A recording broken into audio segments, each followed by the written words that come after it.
I'm Paul Talbot-Greaves, and today I'm in my studio here in the UK, and I'm going to be showing you in this course how to paint looser landscapes in watercolor. Here we go. A little bit of cerulean blue. I said possibly around about 10% for the sky color, and that's just in here. Now, using these mop brushes means that I can work wet on dry. I don't have to pre-wet paper, so the colors I put down I achieve. They're not going to dilute. Just switching to my bigger brush here now for the bigger spread of colour. Sap green.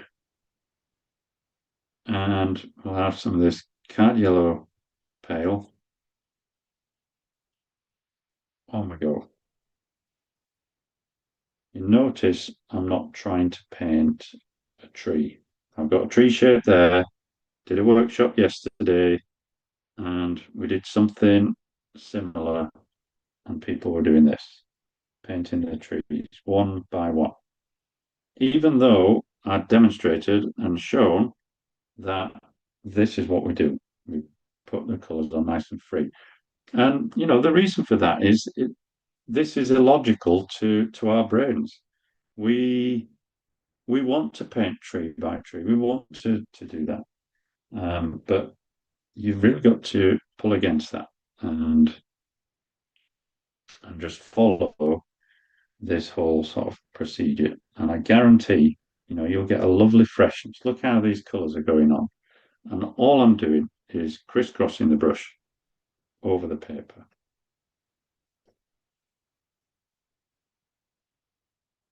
Working top down so we get that nice flow of colour.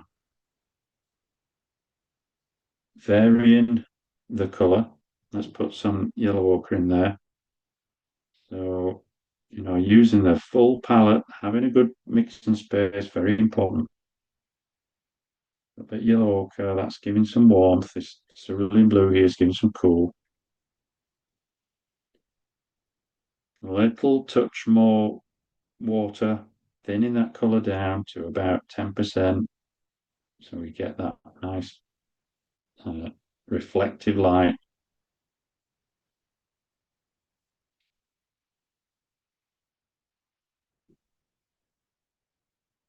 Constantly changing the colours.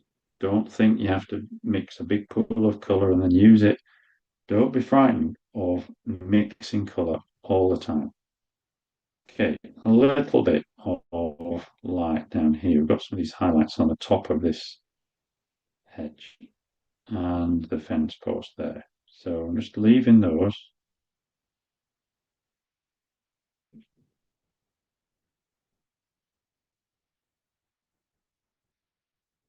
Back to this cad yellow pale. If you're using the cadmium yellow pale, do be careful with it. It's quite a strong colour and it's also very opaque. So you can end up deadening colour sometimes with this choice, but it is a nice colour to use.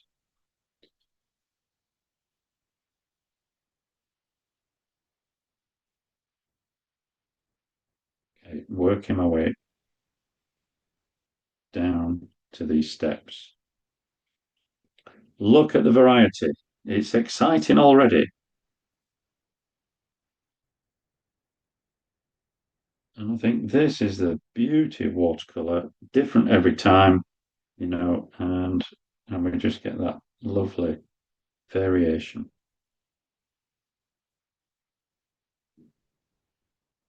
Maybe down here, a touch of light red, because I can see, the earth a little bit brown underneath.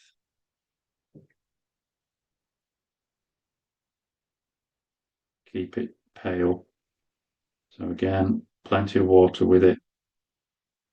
And the trick with watercolor is to keep all these colors on the paper nice and even, so that the paper begins to dry in a nice even way.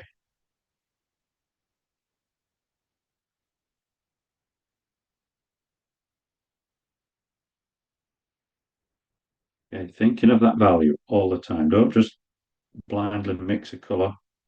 Think of the value. What's happening with that color? How much water have you got with it? And look at it on the paper. Try and make an assessment all the time as you're working. So we're thinking, is it too strong? Is it too weak? Is it just right? What do I need to do next?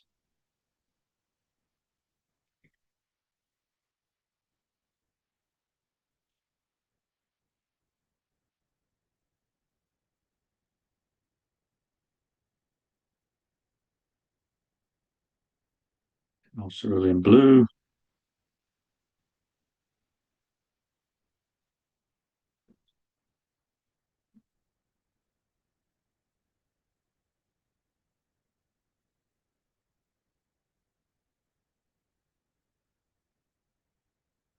Switching now to a slightly smaller brush.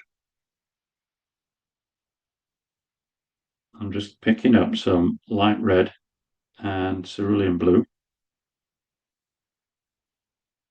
And I'm just going to colour the face of these steps.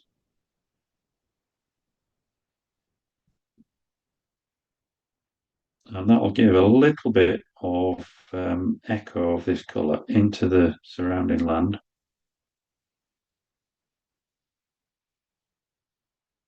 Again, keeping it pale, it's paler than they actually are. And that's because, remember, we're only painting light, we're not painting all the middle values. So you keep everything in this wash light.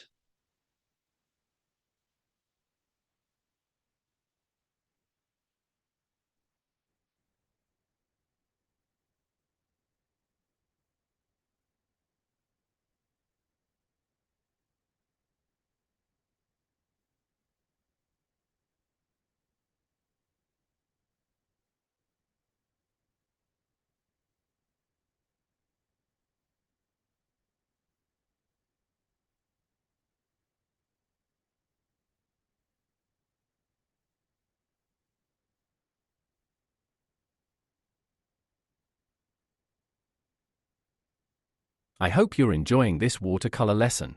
On our channel, we always share watercolor lessons from the world's top artists. And today, we have something special for you. Follow the link in the video description and sign up for a free online masterclass with another global watercolor star. Okay, so I'm starting with this 75%. That's a lot of colour. Now, again, this is why I'm using tube paints. So we'll go for let's go for a varied, cool and warm finish. So sap green, French ultramarine, and a little touch of ivory black. I mentioned earlier about this black. All that's doing is it's toning the colour down slightly. It's just helping me to tone the colour. Okay, so it's kept on the green bias, even though the photograph looks like it's black, it is not black. Okay.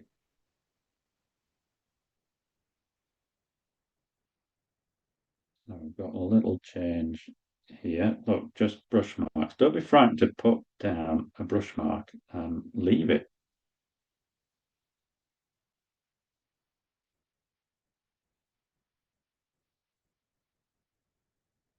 So I'm going to, like I said, vary this. So sap green with some light red and a little touch of the black. This is going to make a warm green, and here I've got the cooler green, so I'm just kind of making the look of these darks exciting. A little bit of dry brush look here, just licking the surface of that paper with this nice French brush. So a bit more cool. You see straight away achieving contrast. This looks like a really dark black area in the photograph, and sometimes you do have to just compensate a little bit by making it more colourful. And to do that, you just keep it on the bias of the colour that it should be, which is this nice green. Down we come. Connect it through.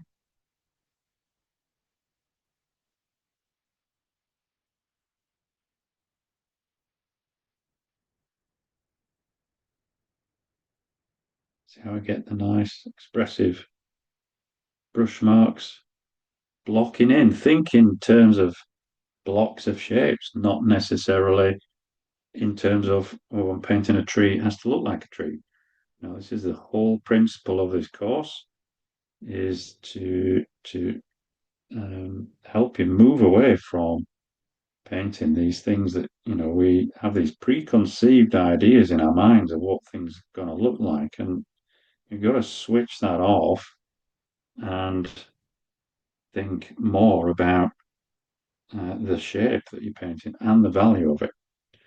Okay, so this tree here, let's go with the light red and the sap green and some of this ivory black, not too much ivory black.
Now, I'm going to bring this rigger brush in that I showed you earlier, coming back to the opaque mixture.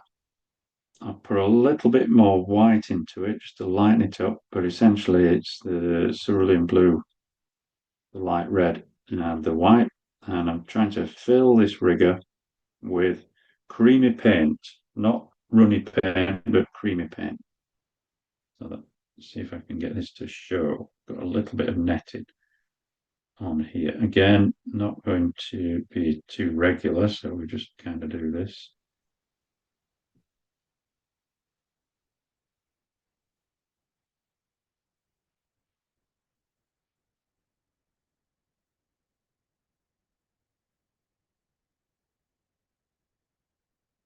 There's also a little wire up here. All these bits and pieces. These are the tiny spots that that pull the eye into the painting.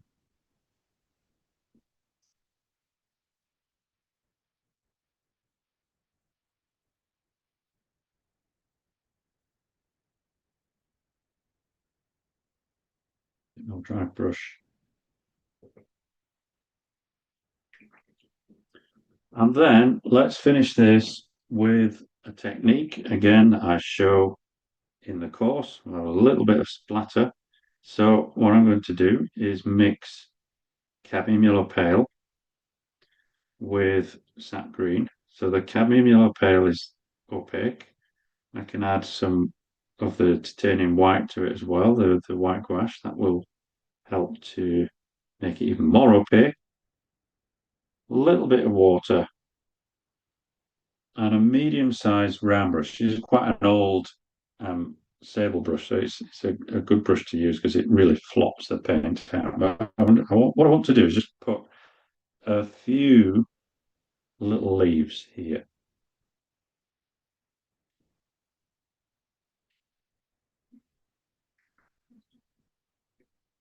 Touch of water, that will help red some, and we're just about done.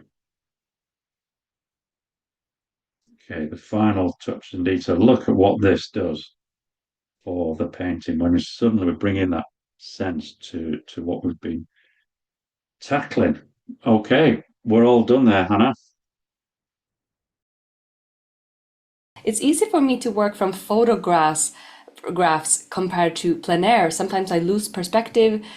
So I'm a happy person in the studio, and I avoid doing urban sketches. What are the guidelines to get started with a good plein air habit? Do you have any thoughts on that? I think many people can resonate with knowing how to handle the little square, but not knowing how to handle the Absolutely. big world Yeah, out there. yeah, yeah, indeed. Um, the simple trick for this is to use your smartphone. So, what you've got to do is put that huge vista in front of you into a box, and that box is your painting, isn't it? Your painting space. So, with a photograph, it's quite easy because we're working from a box into a box. So what I do when I'm painting plein air is I start with my smartphone, take a picture of the scene in front of me. So I'm using the smartphone as a viewfinder, and then in exactly the same way how I transpose this photograph onto a bigger piece of paper, I do that from the smartphone to the paper, get the thing scaled up, put the smartphone away, and paint what you see in front of you. Ah, so you have that as an aid to get it onto the paper, and then you can, when you have some basic starting points, you can release that and Sure. enjoy the moment. That is so clever Yeah, yeah. for what the times that we're Yeah. in. Plus, I mean, the bonus is if the light changes, you've got a photo reference in your pocket. Yeah, so we get the best of both worlds. That's very clever. I love Yeah. that response. Ayla writes, is it better to leave the light with the paper itself, or should we add some light shadows on the stairs? So Um, removing the white of the paper or adding something?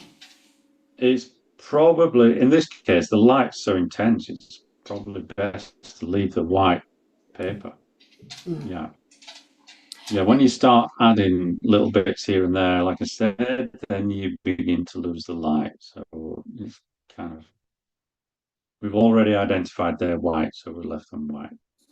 Yeah, especially if you're looking for that clear, clean approach that you have. Of course, we can choose whatever we want, Yeah. but to receive that very clean end result with clear shapes, that makes so much sense. So thank you for that. And then we let's first take a technical question and then take a wet into wet question. Amy asked, if you end up with a cauliflower mark in the first layer, is it better to fix it now, later, or dot dot dot? And another question was, how do we avoid cauliflowers altogether? Right. Yeah. Cauliflowers are a process of different drying rates. So if you're getting a lot of cauliflowers in your work, then look at what you're doing with the brush. Are you using too much water here and there and everywhere, or is it the paper? Because paper, is a big culprit for this. So it depends on which paper you're using. Um, Yeah, and it's keeping an eye on the sheen. So you're trying to keep the sheen nice and even to the actual paper. Um, the cauliflower in the starting wash, if it's not going to be too intrusive, I just leave it. I don't worry about these cauliflowers. I think they're a great addition to the painting. I love that perspective. It's also life. That's one of the few things that watercolor has as their special thing. So Yeah. thanks for that. And then we had some comments regarding those of us who are very used to wetting the paper and maybe using almost a prima vista, one long round of first very wet layers and then more and more concentrated pigments, and then maybe letting that dry and adding some final touches upon that. And this is a completely different approach. Even though the end results, it's still that you use the same values in the end, or you can be using the same values, but there will be another use of water and pigment if you start on a paper that might have been wetted from the back and the front, and you work slowly to build that up as you go, adding more and more pigment, compared to this where you boldly start painting on bone dry paper with bigger brushes that are still not sopping wet. It's less water, which might feel terrifying for those of us who are not used to that. What are your thoughts on that transition, or choosing differently depending on the subject and being flexible to even explore your approach? And what is the difference? Yeah, I think you have to work with, what's comfortable for you and how you want to express yourself, how you feel you want to express yourself. I always say, when you're learning from somebody else, maybe picking up a different technique, and yeah, it's pushing your way out of your comfort zone. It can feel really awkward, but it might be that you're taking away 10% of what that artist's showing you, and that 10% could be the huge difference that your work needs, or that that you require. Other people might absorb more than that, need more than that. So yeah, try the technique, try it, and you get the feel for it. I think you've got to give it a fair trial. Sometimes people try a new technique once and they say, "Oh no, I don't like that," but you've really got to kind of think about, how is this contributing to my work, and what do I want to say about, me, and how am I expressing myself? And also, what you did that is different from many other watercolor painters is that your first layer had more pigment in it. It was not that you only painted the absolute lightest values. You also painted some lighter mid values, so to speak. So the grass, for instance, you didn't paint that twice. You paint that once. Is that something that you sometimes need to teach your students, how to dare to have enough paint and pigment even in the very first layer? Yes, always, always, always, always. So yeah, like I said, water is the killer of watercolor, and people use too much water, certainly in the starting wash.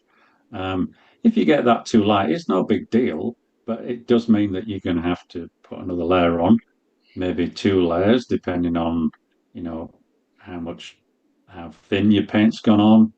And the more layers and the more you down, then the more we can lose the light, the more we can lose the freshness of the painting. So it's just, I mean, this approach is it really suits a plein air approach. Where you don't want to be sitting around for hours in the outdoors, laboring over a painting. You want a couple of hours and then go and get a nice coffee somewhere. And what I also love that we did only touch upon now, but is something that we see is present in, for instance, these works, is that even though you use paint on dry paper, you have those variations that sometimes are very soft. So learning different approaches to creating that transition from light to dark, sometimes with really soft edges, sometimes with textures, so definitely not soft edges, and like look at the variation. You teach so many edge variation and technical variations that we then can use any way we want, because all of us will have preferences. Some of us will love the soft edges, and some will love the dry brushing, and some will love using wash at the end, and other people might love something different. And there's so much to choose from. So thank you so much for sharing so much of that in this workshop.